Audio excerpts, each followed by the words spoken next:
बल्कि ये जो सड़क बनी है अभी हमारे किसानों को लाभ नहीं पहुंच पा रहा है। अभी हमारे गाजीपुर के किसान भाई होंगे जो सब्जियां पैदा करते हैं, बड़े पैमाने पर गोभी पैदा होती है और बहुत फसलें सब्जियां पैदा कर लेते हैं, उन्हें बाजार पहुंचने में समय लगता है। आजमगढ़ के भी किसानों को मंडी की सुविधा वो नहीं मिल पाई जो मिलनी चाहिए। हम आपको भरोसा दिलाते हैं एक्सप्रेस वे तो बन गया है, इसके अगले चरण का विकास हम लोग आने वाले समय में जब सरकार बनेगी 2027 में सबसे प्राथमिकता में हमारा किसान, गरीब और गांव में रहने वाले लोगों की प्राथमिकता से विकास करने का काम करेंगे। ये तो आय दोगुनी कर रहे थे, ये किसानों की आय दोगुनी कर रहे थे। हमारे किसान भाई जानते होंगे, इन्हें नकली बोरी मिल गई, खाद नकली मिल गई। कुछ जिलों में तो नकली खाद में प्रधानमंत्री जी की फोटो आ गई। बोरी की चोरी तो पहले ही चल रही थी, लेकिन बताओ महंगाई बढ़ते बढ़ते हमारे किसानों की आर्थिक स्थिति खराब हो रही है, बर्बाद हो गए। जहां खेत और खेती करने के हमारे लगातार जमीन कम होती चली जा रही है, वहीं सरकार की गलत नीतियों के कारण हमारे गरीब और किसानों के सामने संकट आ रहा है। इन्होंने जो अर्थव्यवस्था का रास्ता अपनाया है, जो आर्थिक तरक्की का रास्ता अपनाया है, ये रास्ता वो है जो हमें खुशहाली की तरफ नहीं ले जा पा रहा है। ये चीन पर निर्भर हो गए हैं। ये जितना सामान है सब चीन से आ रहा है। लोग जो कहते थे कि हम स्वदेशी अपनाएंगे, उन्हीं लोगों ने सबसे ज्यादा विदेशी बना दिया। जो लोग कहते थे स्वदेशी अपनाएंगे, उन्हीं ने हमें और आपको विदेशी सामान खरीदने के लिए मजबूर कर दिया। विदेशी सामान आ रहा है बाजार में, और अब तो ये भी हो रहा है कि गांव-गांव में लोग बैठे हैं, मोबाइल से ही ऑर्डर कर देते हैं कौन सा सामान चाहिए। कभी कभी 24 घंटे में, 48 घंटे में, 72 घंटे में उन्हें सामान मिल जाता है। बताओ ये चीजें हो रही है कि नहीं हो रही हैं? और उसका परिणाम ये है, न किसानों की आय दोगुनी हुई, हमारी अर्थव्यवस्था के आंकड़े तो दिख रहे होंगे, लेकिन हमारे ऊपर, आपके ऊपर कर्ज दोगुना हो गया है देश का। अगर प्रति व्यक्ति के ऊपर हम देखें तो बताओ कर्ज दुगना हो गया, आय बढ़ी नहीं, नौकरी मिली नहीं, रोजगार मिला नहीं, लेकिन कर्ज बढ़ा दिया इस सरकार ने। और जब कर्ज बढ़ता है तो याद रखना, हमारी आर्थिक नीतियों को भी वही देश अपने हिसाब से बनवाते हैं जो देश हमें कर्ज दिया करते हैं। इसीलिए हमारा देश भारतीय जनता पार्टी की नीतियों की वजह से कमजोर होता जा रहा है। आंकड़ों में तो दिखाई दे रहा है, लेकिन सच्चाई और जमीन पर नहीं दिखाई दे रहा है।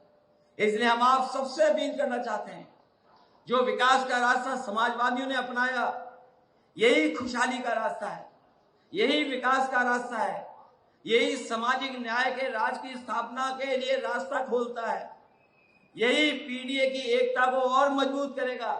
इसलिए हमारी आप सबसे अपील है कि जो समाजवादी आंदोलन बाबा साहब भीमराव अम्बेडकर जी ने दिया, लोहिया जी ने दिया, नेताजी ने दिया, और हम सब लोग उस आंदोलन के साथ चल रहे हैं। मंच वाले तो चल ही रहे हैं, आप सब लोग चल रहे हो। हमें पूरा भरोसा है कि 27 में भी इसी तरह का परिणाम आजमगढ़ से आएगा कि 10 में से 10 सीटें समाजवादी पार्टी जीत करके जाएगी। 1 एकड़ में 1 लाख रुपए का नेट प्रॉफिट कमा रहा है हमारा अन्नदाता किसान। यानी ये चीजें दिखाती हैं कि उसने अब आधुनिक तरीके से खेती करना प्रारंभ किया, उसका परिणाम हमारे सामने आता हुआ दिखाई दे रहा है। ऐसे ही गन्ने में नई तकनीक उसके सामने आई है, बीज आया है।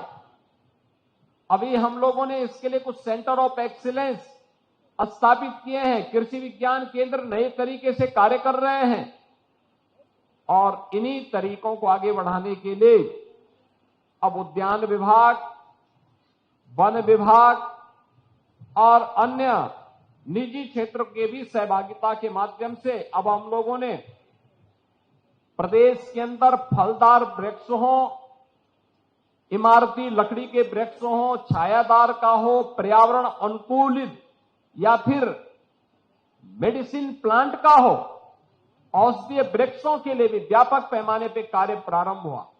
मुझे याद है 2017 को जब हम लोगों ने वृक्षारोपण के महाअभियान के कार्यक्रम को आगे बढ़ाया था, प्रदेश में मुझे 5 करोड़ पौध नहीं प्राप्त हो पाई थी। और इस बार जब एक पेड़ मां के नाम के महाअभियान के साथ एक विराट वृक्षारोपण कार्यक्रम के साथ हम जुड़ने वाले हैं, 9 जुलाई को हमारे पास 50 करोड़ पौधा इस समय प्लांटेशन के लिए तैयार खड़ी है। ये वही प्रदेश है जहां 5 करोड़ नहीं मिलता था, आज 50 करोड़ से अधिक पौध हमारे पास मौजूद है। ये उत्तर प्रदेश की नई प्रगति दिखाती है, कैसा जब 5 करोड़ से 50 करोड़ तक हम पहुंचे हैं। अनेक ऐसे कार्य किए जा रहे हैं जिसका लाभ प्राप्त होगा। आज के इस अवसर पर मैं भी आपसे अपील करूंगा इस अवसर पर कि 9 जुलाई को एक पेड़ मां के नाम अवश्य लगाएं और 3 दिनों तक यह आम महोत्सव का कार्यक्रम यहां पर होगा। अलग अलग कार्यक्रम होंगे, इसमें यहां पर तमाम प्रकार के संगोष्ठियां भी होंगी, तमाम प्रकार के यहां पर बायर और सेलर की आपसी मीट भी होंगी, कृषि वैज्ञानिकों के द्वारा, प्रगतिशील किसानों के द्वारा अपने अनुभव का लाभ भी दिया जाएगा। अगर हम थोड़ा भी उसके साथ जुड़ेंगे तो उसका लाभ हमारा बागवान लेने में सफल होगा, हमारा अन्नदाता किसान लेने में सफल होगा। और याद करना, कई गुना अगर हमें खेती से आमदनी करनी है तो उसमें औद्यानिक फसल एक बड़ी भूमिका का निर्वहन कर सकता है।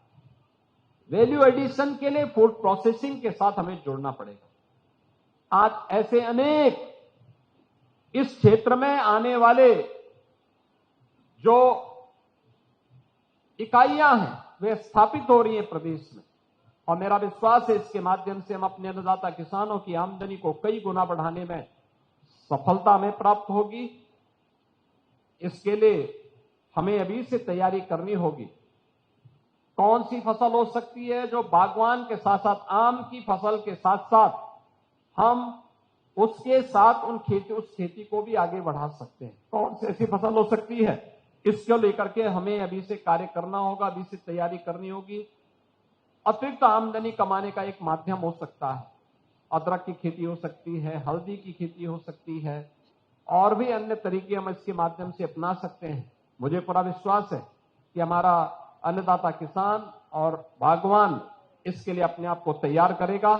मैं एक बार फिर से आम महोत्सव के अवसर पर उद्यान विभाग को, खासतौर पर विभाग के मंत्री श्री दिनेश प्रताप सिंह जी को, जो इसमें रुचि लेते हैं, और मैं देख के बहुत था कि सबसे पहले उन्होंने रायबरेली के बागवान को सम्मानित करवाया।